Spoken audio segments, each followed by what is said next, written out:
It's good to have you with us. On this Friday, the Biden administration has laid out plans to send cluster munitions, cluster bombs, to Ukraine to help fight the Russian invasion. The White House saying that President Biden made the difficult decision to supply the controversial weapons because it's, quote, the right thing to do. Now, cluster bombs are banned by more than 120 countries because they kill and maim indiscriminately. Human rights groups accuse both sides of using them. They oppose more being sent to Ukraine. A graveyard of missiles in Kharkiv.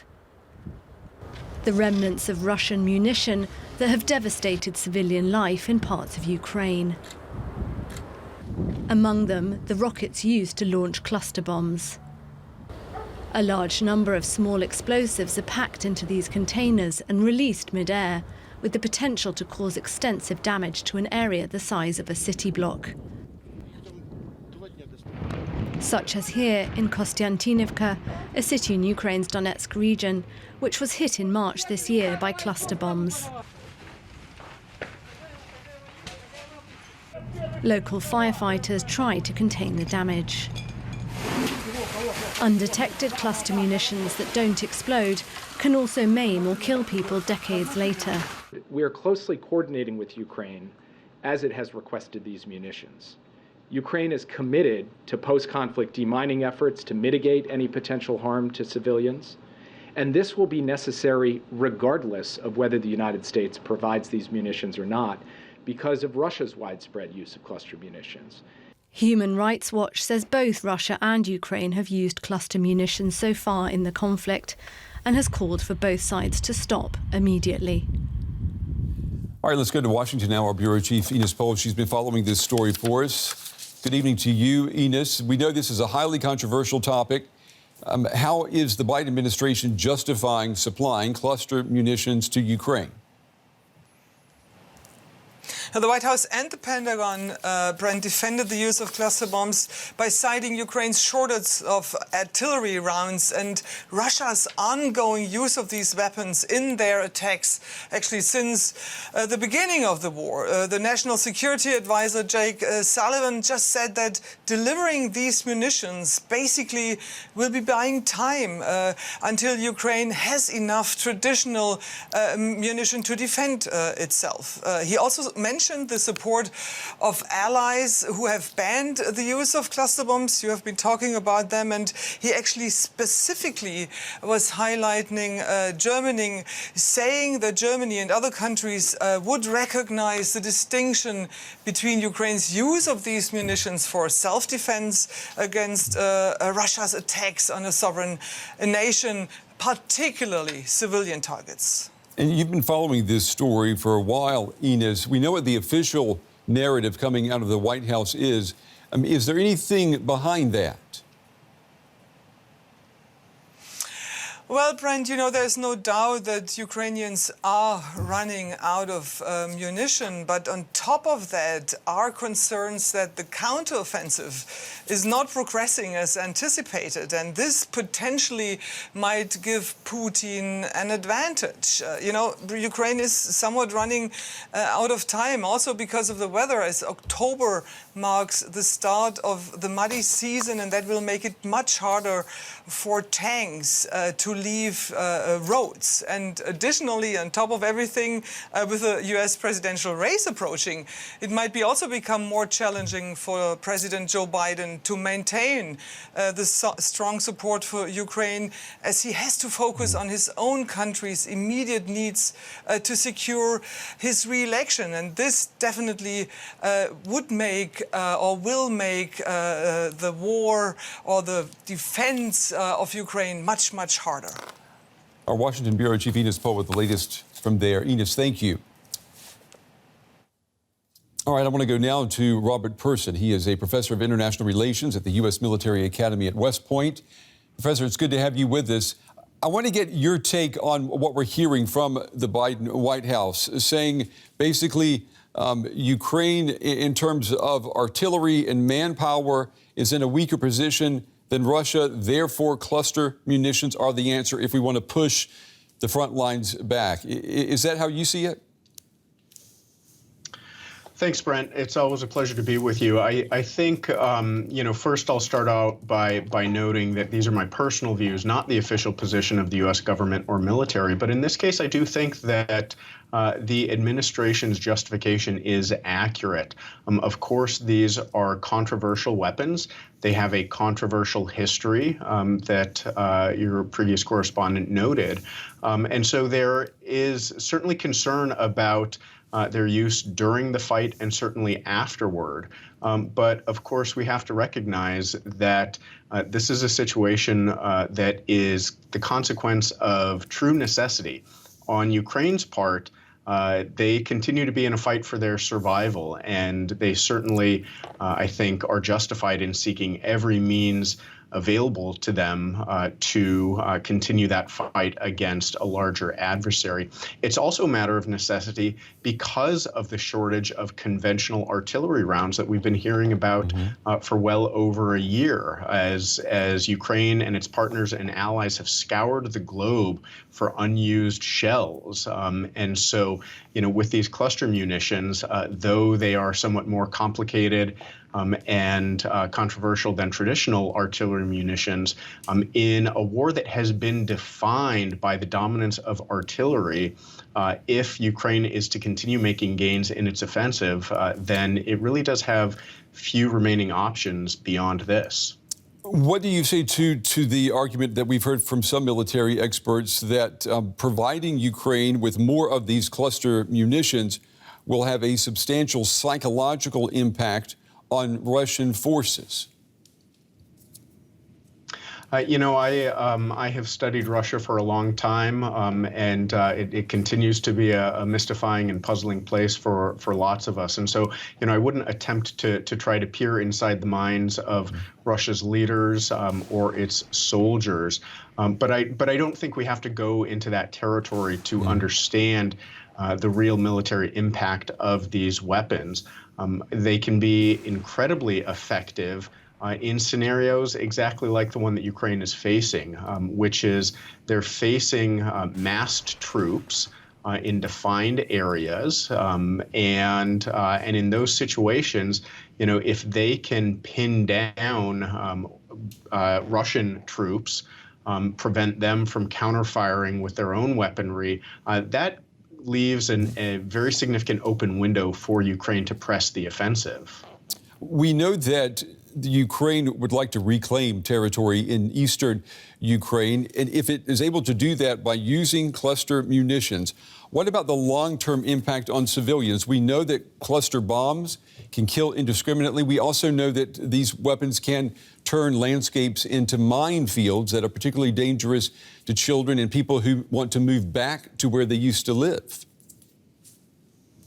That certainly is true. Now, when we're talking about the impact of cluster munitions on civilians, I do think it's important to note that during this war, Russia is the side that has actively used cluster munitions against civilian populations, seemingly deliberately so.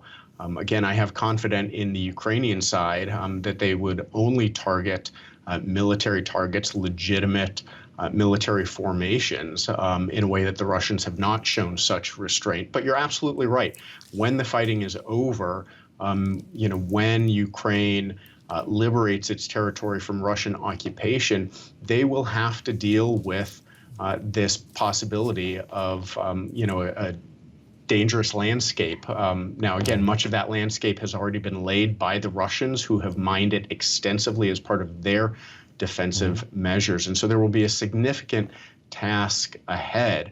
And this is an area where, I do, again, speaking in my personal beliefs, not official policy, but I do personally believe that if the United States supplies these munitions to Ukraine, we also have an obligation to assist significantly in the demining and the cleanup after the conflict. Professor Robert Person with the U.S. Military Academy at West Point. We appreciate your time and your analysis tonight. Thank you. Thank you. We can speak now to Rich Weir. He's a senior crisis and conflict researcher for Human Rights Watch. He's currently in Berlin. Welcome to DW. Now, in your opinion, why is the use of cluster bombs so problematic?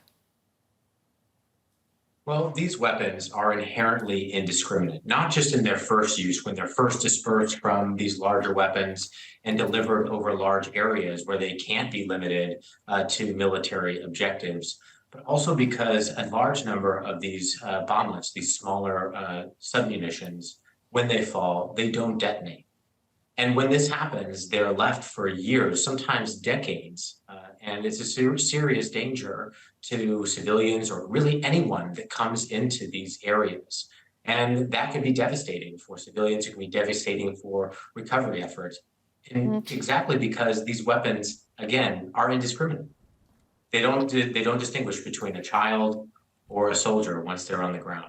Ukraine says, though, that it will deploy the weapons judiciously and that many frontline areas are already riddled with landmines anyway. So is there a responsible way of using cluster munitions? Well, the problem with cluster munitions, and the reason that over half the countries in the world have signed up to ban them, is because there's no real way to limit the effects of cluster munitions. Again, you can use them in a particular area where there are fewer civilians. But once you disperse these weapons, there's no way of knowing how many of them really are going to fail and then leave civilians at risk. And these weapons, and again, cleaning up these areas, while there are huge swaths of the country that are contaminated already, adding more smaller weapons that can be picked up or handled by people and cause serious injury or death, adding more of these is not a solution to the problem. The work of clearing these areas is extremely dangerous and time-consuming, and won't just put civilians at risk, but it'll put the people who are doing this demining work at risk as well. But if these cluster bombs could potentially help Ukraine to beat back the Russians and potentially speed up an end to this war, a war that is costing so many lives, couldn't that be worth it? Well, this is about adhering to the basic principles of international law and the laws of war, which call on countries to make sure that they discriminate between combatants and civilians. It means that they also need to take constant caution or precautions in order to protect civilians. And every country needs to adhere to these rules when fighting a war. It doesn't matter if it will speed up a war. That's not an excuse for engaging and or using weapons that have these indiscriminate qualities like cluster munitions do. NATO Secretary General Jens Stoltenberg has implied understanding for the use of cluster bombs for defensive purposes, so for a use in this case. If Russia doesn't shy away from using them, because we know, and you have documented extensively, that Russia is using them as well, is it fair to expect Ukraine to not respond in kind?